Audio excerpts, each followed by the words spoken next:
अर्नब गोस्वामी के Republic TV का reporter है प्रदीप भंडारी। गुरुवार को मुंबई में नारकोटिक्स कंट्रोल ब्यूरो के दफ्तर के बाहर दूसरे चैनलों के रिपोर्टर से उसकी हाथापाई हो गई।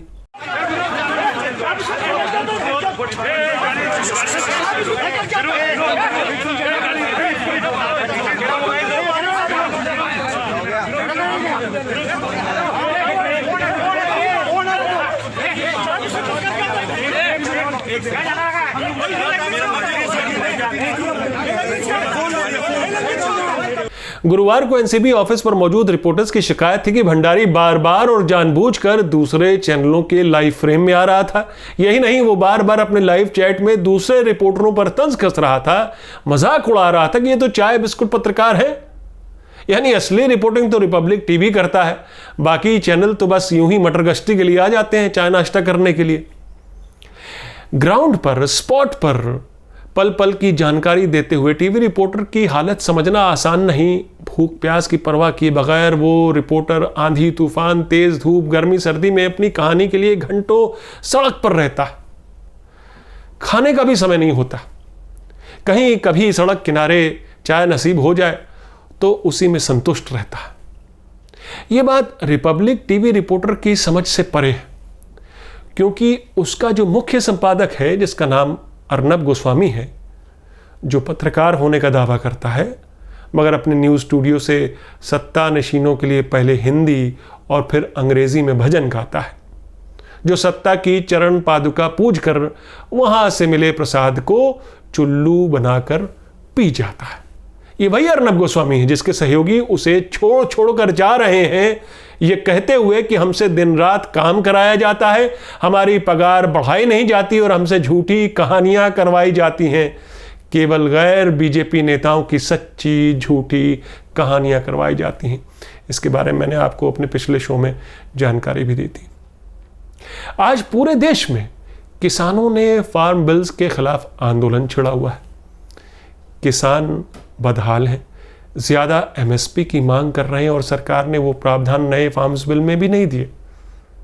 किसान सड़क पर हैं, लेकिन मीडिया चैनल्स पर आपको ये खबर कहीं दिखी नहीं दिखी होगी, क्योंकि मीडिया के एक बड़े वर्ग में, और मीडिया का एक बड़ा वर्ग केवल सुशांत सिंह राजपूत की सुसाइड को हत्या साबित करने में जुटा है, कंगना के आंसू पोंछ रहा है, रिया चक्रवर्ती पर अदालत बिठा रहा है और बॉलीवुड को ड्रग का डेन साबित करने में जुटा हुआ है। ये चैनल नहीं पूछ रहे कि अगर बॉलीवुड के सितारे ड्रग्स ले रहे तो इन्हें ड्रग्स सप्लाई कौन कर रहा, वो व्यापार कैसे मुंबई में फलता फूलता आया है, और क्या सिर्फ बॉलीवुड ही ड्रग्स ले रहा है या दूसरे बड़े लोग भी ले रहे हैं, और कौन है वो लोग। आलम यह है कि गोदी मीडिया की जो ये नौटंकी चल रही है उससे पूरे देश में उसकी खिल्ली उड़ रही। रिपब्लिक टीवी तो रकुलप्रीत सिंह और दीपिका पादुकोण के पल पल के मूवमेंट की जानकारी दे रहा। वो कितने बजे सोई, कब उठी, बेचैन रही कि नहीं, पानी पिया या नहीं, चाय पी, लेमन टी पी, और वो एनसीबी के सामने क्या कबूल करने वाली हैं ये भी मालूम है गोदी मीडिया को। सारी जानकारियां इसको मिलती रहती हैं, झूठ सच सब कुछ, हर चीज के ख्याली घोड़े दौड़ाए जा रहे हैं। मतलब ये चैनल तो यहां तक बता रहे कि अभी वो अपने घर से एनसीबी दफ्तर के लिए निकली, रकुलप्रीत दीपिका तो फिलहाल किस चौराहे पर पहुंची, और हमारी गाड़ी उनकी गाड़ी के कितने नजदीक है। रिपब्लिक टीवी का रिपोर्टर दौड़ रहा, हाँफ रहा, दिन का टेम्परेचर बता रहा, मोहल्ले में जलते हुए खंभों पर लगे लैंपपोस्ट की जलती रोशनी गिन रहा। अभी ये निकली, अभी वहां पहुंची। उसकी बातों पर गौर नहीं किया तो कयामत आ जाएगी। दोनों ध्रुवों पर बर्फ पिघलने लगेगी, समुद्र का जलस्तर इतना बढ़ेगा कि शहर के शहर डूब जाएंगे। आपको यह बताया जा रहा है कि देश की बड़ी खबरें वो हैं जो गोदी मीडिया आपको दिखा रहा। किसानों की हालत, मजदूरों की मौत, बढ़ती बेरोजगारी, कोरोना से लगातार बढ़ती मौतें, बदहाल अर्थव्यवस्था, चीन के साथ संघर्ष, इनसे आखिर जनता को क्या सरोकार। उसी के बिल्कुल बिल्कुल बगल में वो गाड़ी हम लगाएंगे, और ये देखिए रिपब्लिक भारत इस वक्त दीपिका की गाड़ी के बगल में गाड़ी है। क्या दीपिका आप ड्रग्स लेती है?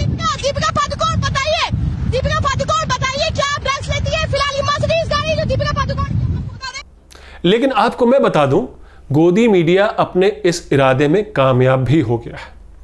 अर्नब गोस्वामी के दोनों चैनलों को, रिपब्लिक टीवी और रिपब्लिक भारत जिस पे अर्नब गोस्वामी वो शो करते हैं, पूछता है भारत, जिसमें वो आस्तीन चढ़ाकर मवालियों के अंदाज में बोलते हैं, ए उद्धव ठाकरे, ए सलमान खान, कहाँ हो, बाहर निकलो। तो इन चैनलों को जनता पसंद कर रही है। अंग्रेजी वाला रिपब्लिक टीवी पहले ही नंबर 1 था, अब रिपब्लिक भारत भी नंबर 1 हो गया है पिछले 3 हफ्ते से। इस बार भी जो रेटिंग आई है बताऊंगा उसके बारे में। सवाल ये उठता है कि आखिर क्यों पसंद किया जा रहा है अर्नब गोस्वामी का चैनल? वो अर्नब गोस्वामी जो सब जानते हैं कि वो पत्रकारिता नहीं, नौटंकी करता है, बेशर्मी से पार्टी विशेष का प्रोपेगेंडा करता है, जिसने राष्ट्रवाद के नाम पर पत्रकारिता का सबसे बड़ा नुकसान किया है, उसे गटर में पहुंचा दिया है। उस अर्नब गोस्वामी का चैनल आखिर नंबर 1 क्यों है? आखिर कहां से मिल रहे हैं उसे दर्शक? नमस्कार, मैं हूं आपका न्यूज़ बाज प्रभात शुक्लू। मेरा आज का सवाल, क्या अर्नब गोस्वामी की एजेंडा पत्रकारिता लोकतंत्र का नुकसान कर रही? अपने जवाब हां या ना में जरूर दीजिएगा। और अगर सत्ता का भोंपू बना रिपब्लिक टीवी सबसे ज्यादा पसंद किया जाने वाला चैनल है, क्या हम ये भी मान लें कि प्रधानमंत्री मोदी की पॉपुलैरिटी रेटिंग भी इंटैक्ट है? कोरोना, बेरोजगारी, बदतर होती अर्थव्यवस्था और दिल्ली दंगों की एक तरफा जांच, इन सब के बावजूद वो अर्नब जो न्यूज़ स्टूडियो से नेताओं, बड़ी हस्तियों को उनके नाम से ललकारते हैं, जैसा कि मैंने कहा, मवालियों की तरह फिल्मों में जैसे दिखाते हैं, मवालियों की तरह ए सलमान और ए उद्धव ठाकरे, जो खुले तौर पर विपक्षी पार्टियों और उसके नेताओं को जलील करता है, जो अपने स्टूडियो में बैठकर राष्ट्रवाद के नाम पर सांप्रदायिक और नफरती एजेंडा चलाता है, वो रिपब्लिक टीवी, जिसे अभी हाईकोर्ट ने फटकार लगाई कि सुनंदा पुष्कर की मौत मामले में अपनी अदालत बिठाने से बाज आओ, वो अर्नब गोस्वामी और उसका चैनल अब पत्रकारिता के नियम, कायदे, कानून तय कर रहा है और दर्शकों में भी लोकप्रिय हो रहा। पिछले 3 हफ्तों से रिपब्लिक भारत टीआरपी रेटिंग पर नंबर 1 पर है और उसने सालों से नंबर 1 पर रहे आज तक चैनल को रेटिंग में काफी पीछे छोड़ दिया है। रिपब्लिक भारत की रेटिंग 21 पर है तो आज तक की रेटिंग 15 पॉइंट पर। इंडिया टीवी और टीवी 9 भारत 11 पर और न्यूज 18 9 पर। यहां तक कि सत्ता की छाती से चिपटे सुधीर चौधरी को भी दर्शकों ने बेसहारा छोड़ा हुआ है। जी न्यूज 6ठे नंबर पे रहा इस बार भी। और वो छोटा भीम, अमीश देवगन, उसके प्रशंसक भी कम हो गए हैं अर्नब गोस्वामी के बनिस्बत। आजकल गोदी मीडिया में भी कंपटीशन चल रहा है। वैसे आपको बता दूं कि आने वाले दिनों में अर्नब को अगर खतरा है, अर्नब और उसके चैनल की टीआरपी को अगर खतरा है, तो सिर्फ और सिर्फ सुदर्शन टीवी से और उसके जो संपादक है सुरेश चौहानके से। सुदर्शन टीवी, जिसे उस जिहादी प्रोग्राम के लिए मोदी सरकार ने हरी झंडी दी थी, सुप्रीम कोर्ट की दखल के बाद वो प्रोग्राम खैर बैन हुआ, लेकिन जो देश में माहौल चल रहा, तो इससे ताज्जुब नहीं होगा अगर सुदर्शन टीवी ही सच्ची पत्रकारिता का सही और असली नुमाइंदा, मशाल वाहक बताया जाए कुछ दिनों में। वैसे अपने आप को तो वो क्लेम करता ही है कि वो सच्ची पत्रकारिता तो सिर्फ वही कर रहा है। यूपीएससी जिहाद, सच्ची पत्रकारिता। कुछ भी हो सकता है, झूठ का बोलबाला है राजनीति में भी, मीडिया में भी। तो मैंने आपको बताया था कि अगर इस देश की राजनीति को समझना है तो उस मीडिया की तरफ नजरें कीजिए, सत्ता के मन की जो बात पढ़ लेता है। यह समझ लीजिए कि देश की राजनीति जिस ओर जा रही है, मीडिया का यह वर्ग उसके साथ कदम ताल कर रहा।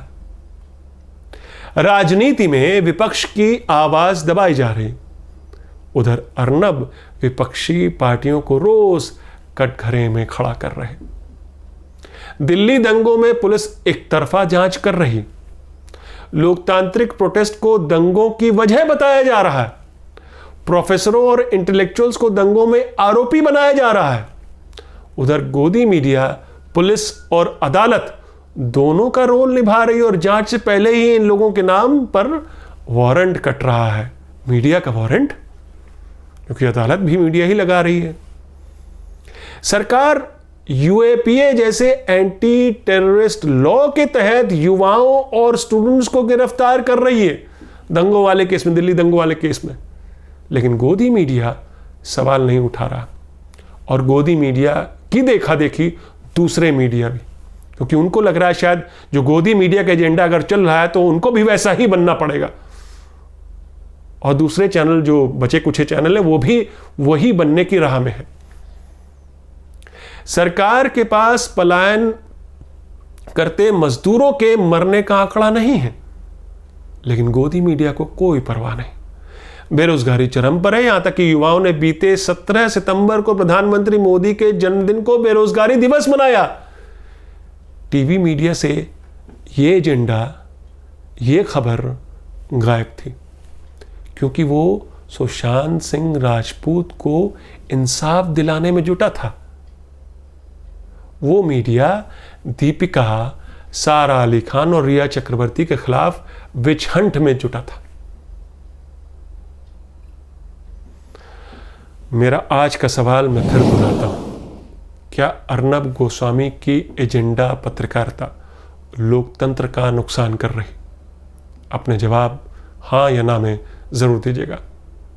तो ये थी आज की न्यूज़बाजी, और आज की न्यूज़बाजी ही नहीं बल्कि ये था आज का न्यूज़ का नॉनसेंस। मीडिया पर, गोदी मीडिया पर मेरा ये खास शो न्यूज़ का नॉनसेंस आपको कैसा लगा ज़रूर बताइएगा, और इंतज़ार कीजिएगा मेरी अगली न्यूज़बाजी का। तब तक के लिए नमस्कार।